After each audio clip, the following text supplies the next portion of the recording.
Hi, I'm a polar bear, and I'm a prime example of adaptive evolution because I live in the high Arctic. Some of you may be wondering what I mean by adaptive evolution. It simply means that I have adapted to the environment by altering a heritable trait in a way that increases my fitness in a particular environment, in this case the Arctic. This process is important for me because the Arctic regions of the world are treeless and the soils are typically in the state of permafrost, which limits nutrients available to me.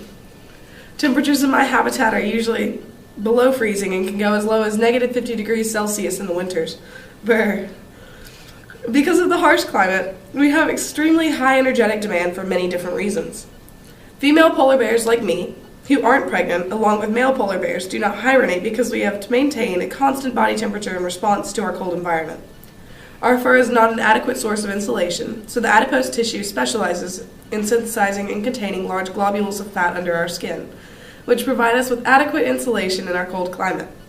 Adipose tissues in polar bears are therefore an adaptation for increased energy storage, which can make thermal regulation difficult. Brown bears like me don't live in harsh conditions that polar bears do. We have dens in the fall that provide thermal protection during our winters.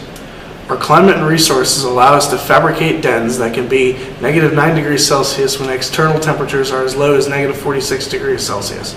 Our dens help mitigate the challenges of thermoregulation. Another challenge we face is fasting during periods of food scarcity, which rarely happens for our cousins, the brown bears. What can I say? I guess we got lucky. Anyways, because of this, we have higher energy demands, even though our metabolic rates are similar to mammals in general. Increased mitochondrial activity may be an adaptation for maintaining and quickly increasing body temp above lower limits during hibernation. Additionally, moderate levels of nitric oxide are said to increase mitochondrial activity and influence expression levels of uncoupling protein 1, which uncouples the production of energy to produce heat instead of ATP. This happens because nitric oxide, in moderate doses, acts as a unifying molecular switch that triggers mitochondrial processes. Increasing the number of receptors for uncoupling protein 1, which occurs in response to environmental changes, makes cells more responsive to uncoupling protein 1, which plays a role in maintaining body temperatures because the protein facilitates the return protons after they've been actively pumped out of the mitochondria by the electron transport chain in oxidative phosphorylation. This alternative route for the protons uncouples oxidative phosphorylation, and the energy in the proton gradient is released instead as heat. This really helps the polar bears when temperatures reach the incredibly low temperatures of the Arctic. The main interest of this research is analyzing the mitochondrial and nuclear genomes of polar and brown bears to test whether or not polar bears have evolved specific molecular adaptations in genes that are related to cellular respiration in response to the environmental conditions of the Arctic.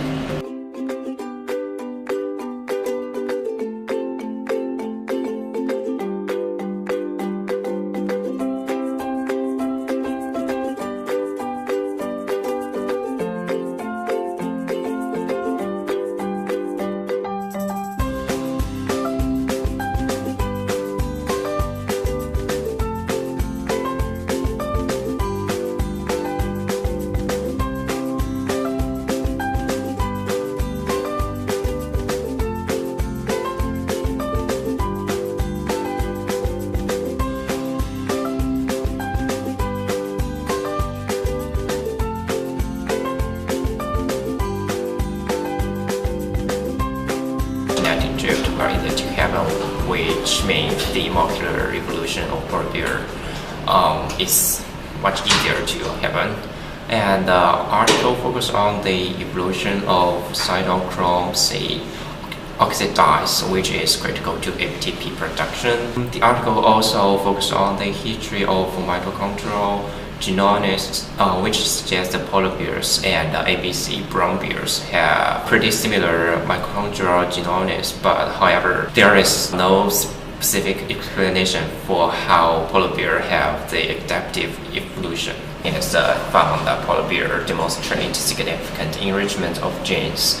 The gene BCKDHB is defined under the term mitochondrial of ketoglutarate dehydrogenase complex, and it is important to control the points in the citric acid circle. The gene ALDOB is defined under the term NADH oxidation and is involved in both the glycolysis and the gluconeogenesis. Nitric oxide plays an important role in the thermogenesis process, which means the high concentration nitrate oxides inhibit the mitochondrial respiration, and the uncoping protein UCP1 will uncoping ATP production and result in the generation of heat. The large group of NOS genes will help in reduce oxygen consumption and energy production in the form of ATP.